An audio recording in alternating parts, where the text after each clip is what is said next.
नबी के दीन पे मिटने की बात करते हो, हुसैन जैसा कलेजा कहाँ से लाओगे। रब्बिल आलमीन वस्सलातु वस्सलामु अला सय्यदुल मुरसलीन। अस्सलामु अलैकुम व रहमतुल्लाहि व बरकातुहू। आज के इस इजलास के लिए पूरे हिंदुस्तान के कोने कोने से जो जमीयत के वर्करों को यहाँ जमा किया, उसके लिए मैं खुसूसी तौर पर हजरत सदर मोहतरम का शुक्रिया अदा करता हूँ। वक्त की बहुत अहम जरूरत थी, हम लोग सब यहाँ जमा हुए। ये सिर्फ आसाम का एजेंडा जो मुझे दिया गया, मैं नहीं समझता कि सिर्फ आसाम के एजेंडे पे ही मुझे बोलना है, लेकिन वक्त की इतनी कमी है कि हम ज्यादा बोल भी नहीं सकते।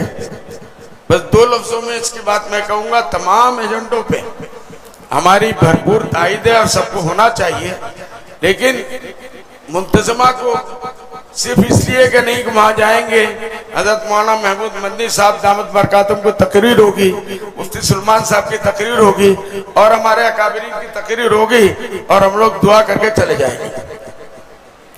आपको इसलिए बुलाया गया, मैं समझता हूँ ये एक एक फर्द आप अपने इलाके के नुमाइंदे हैं, और जो ख्वाब हजरत मौलाना महमूद मदनी साहब देख रहे हैं जमीयत को घर घर पहुंचाने की, उसके प्रोग्रामों को पहुंचाने की, ये हर एक हिस्सा दीन का हिस्सा है। आप किसी को किसी से अलग नहीं कर सकते। तन्हमा दाग दाग शुद्ध पिंबा कुजा कुजा निहाम। इसलिए हर इशू को बहुत ही सीरियसली लेने की जरूरत है। अपने यहाँ कहीं ना कहीं किसी ना किसी शक्ल में ये चीजें हो रही हैं हमारे हर इलाके। इसलिए हमको तैयार होना है और अपने आप को बेदार करना है। और वक्त भाई महमूद मदनी साहब जिस तरीके से बार बार कह रहे हैं कि मुझे कुछ हमा वक्त सिपाहियों की जरूरत है, 24 आवर्स ड्यूटी करने की जरूरत नहीं है, फिक्र लेने की जरूरत है। उसके ऊपर वो अमल करेंगे और अपने इलाकों में इन चीजों के बारे में जो भी मसला आता है उसके ऊपर हम संजीदगी से काम करेंगे। ये अहद यहाँ से करके जाए, ये नहीं कि दिल्ली चले गए आ गए, कुछ लोग चले आते हैं कि दिल्ली घूम के आ जाएंगे, कुछ साथी भी ले आते हैं। बहरहाल इसको बहुत ही संजीदगी से लेने की जरूरत है और इसको अपने इलाकों में ले जाके अगर हम लोग सब मिलके काम करेंगे तो इसका एक बेहतरीन नतीजा आएगा।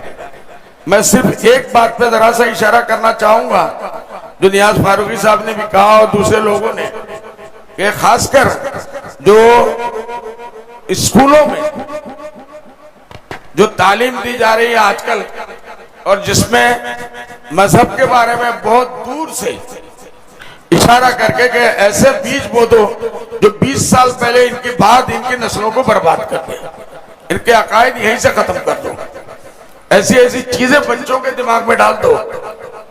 माँ बाप को खुद दीन का पता नहीं, किसी तरीके से मेरा बेटा अंग्रेजी पढ़ जाए, अंग्रेजी नौकरी मिल जाए, इससे किसी को इनकार नहीं है, लेकिन दीन को बेचकर, ईमान को बेचकर, मैं सिर्फ इशारों में ये कहूंगा कि गांव गांव गली गली में अपना स्कूल बनाइए, पैसे वालों को तवज्जो दीजिए, जिसके पास अल्लाह ने कुछ छोटे मोटे कारोबार के पैसे दिए हैं वो तालीम में उसके ऊपर खर्च करें, अपना कारोबार भी करें।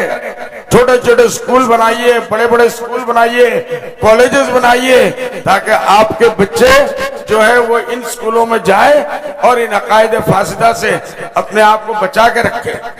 नौकरियां भी मिलेगी। मैं सिर्फ शुक्रिया के तौर पर हजरत मौलाना फिदाए मिल्लत रहमतुल्लाह अलैह के साथ में कई मरतबा लंदन गया। हजरत की एक ही तलकीन होती थी कि मुझे बूढ़ा हीटर टिकने वाले मस्जिदों में जो बैठे रहते हैं मुझे उनकी जरूरत नहीं है। वो नौजवान कहाँ है जो आज मस्जिदों के बारे में फख्र करते हैं यूरोप में कि ये मस्जिदें हमने ले ली, ये मस्जिद हमने ये कर लिया। अल्लाह न करे, अल्लाह न करे अगर नौजवान आज मस्जिद में नहीं आए तो कल इन्हीं मस्जिदों को फिर से चर्च के बदलने में कोई देरी नहीं लगी। हजरत ने मुझे फरमाया कि बदरुद्दीन, आसाम में नॉर्थ ईस्ट पूरा का पूरा क्रिश्चियनिटी ले चुकी, 7 सिस्टर लैंड था, और उनका धान अब पूरा का पूरा सिर्फ अभी जहां हम लोग आसाम में है वो हिस्सा बचा हुआ है, बाकी 7 स्टेट में 6 को वो क्रिश्चियन 100% बना चुके हैं। और उसकी सबसे बड़ी कोशिश उनकी जो है आलाकार रहा वो अंग्रेजी तालीम। तो मुझसे कहा हजरत ने कि मैं तुमसे कहता हूं, अल्लाह ने तुम्हें हैसियत दी है, अपने यहाँ अंग्रेजी माहौल के मीडियम दीनी स्कूल कायम करो, बच्चों के लिए दीन के माहौल में पर्दों के अंदर निजाम करके स्कूल कायम करो। और उस शहरी के ऊपर अल्हम्दुलिल्लाह अल्लाह का शुक्र है, मैं फख्र के साथ कह सकता हूं कि हम लोगों की हजरत के इशारे के बाद से तकरीबन 100 स्कूल हमने बिजनेस का एक पूरा हिस्सा उसके लिए निकाल दिया, इसके ऊपर काम कर रहे हैं। और मैं ये भी बताते हुए खुशी होगी, यूपी के और दूसरे हजरात ने अखबारों में देखा भी होगा कि हमारे इदारे से गुज़िश्ता 5 साल से मेडिकल के लाइन से जो नीट का एग्जाम होता है, आजकल सबसे बड़ा मौजूद बहस बना हुआ है, सीबीआई की इंक्वायरी चल रही है। 750 बच्चियां इस साल हमारे नीट से बच्चे और बच्चियां, उसमें 80% बच्चियां जो मुसलमानों की कभी कॉलेजों में नहीं जा सकती थी, वो मेडिकल में पास हो गई है अल्हम्दुलिल्लाह।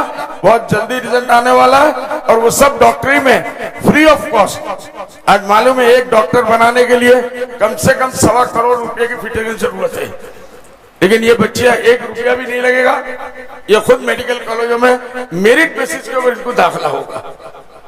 ये तहरीक हमारी चल रही है। दूसरे इलाकों में आईएएस में भी हमारे बच्चे कामयाब हुए और दूसरे शोबों में कामयाब हो रहे हैं।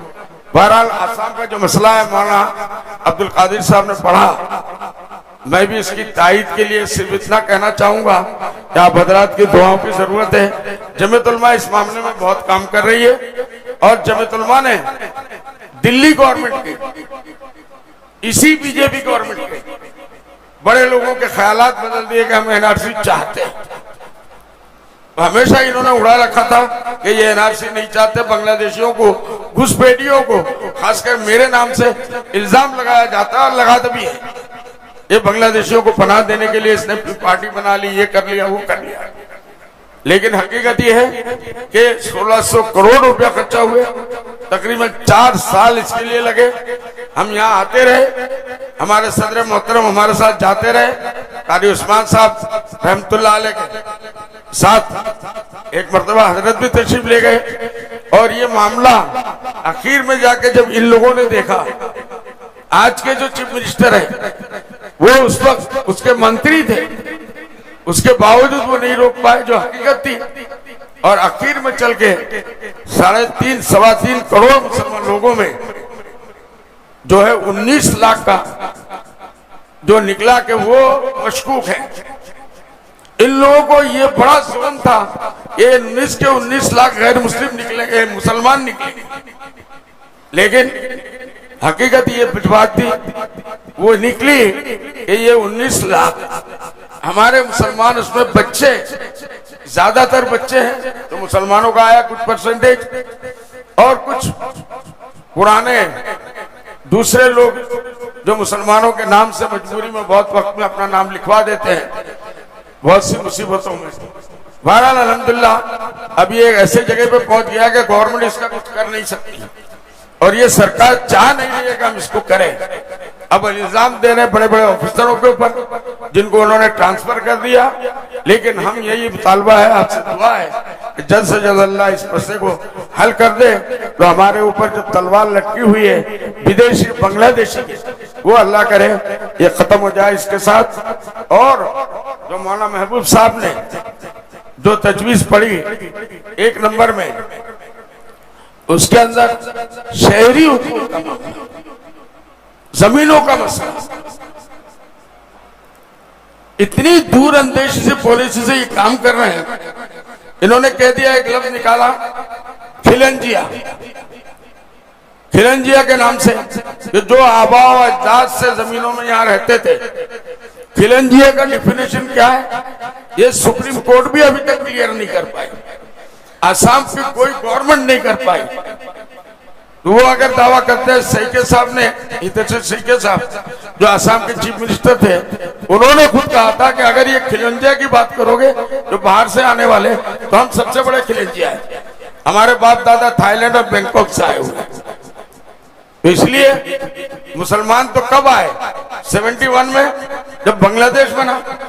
आपके आबा अजदाद तो उससे बहुत पहले से आए जी, बिल्कुल मुख्तसर।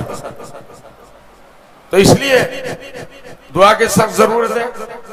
इंशाअल्लाह इस मामले में भी मेहनत चल रही है। जमीनों को खासकर ये बीजेपी गवर्नमेंट आने के बाद से बहुत ही बारीकी से, चालाकी से मुसलमानों का नाम इसमें से काटते जा रहे हैं। ऐसा कर दे रहे हैं कि ये मुसलमानों के नाम से कोई जमीन रही 70-80 साल 100 साल के जिनके पास कागजात है, उनका भी नाम काट दे रहे हैं। लेकिन हम लोग लगे हुए हैं, जमीयत उलमा मेहनत कर रही है। बड़ों की दुआ फरमाए कि अल्लाह इस मसले में भी हम कामयाब हो जाए। आखिर दावान अल्हम्दुलिल्लाह।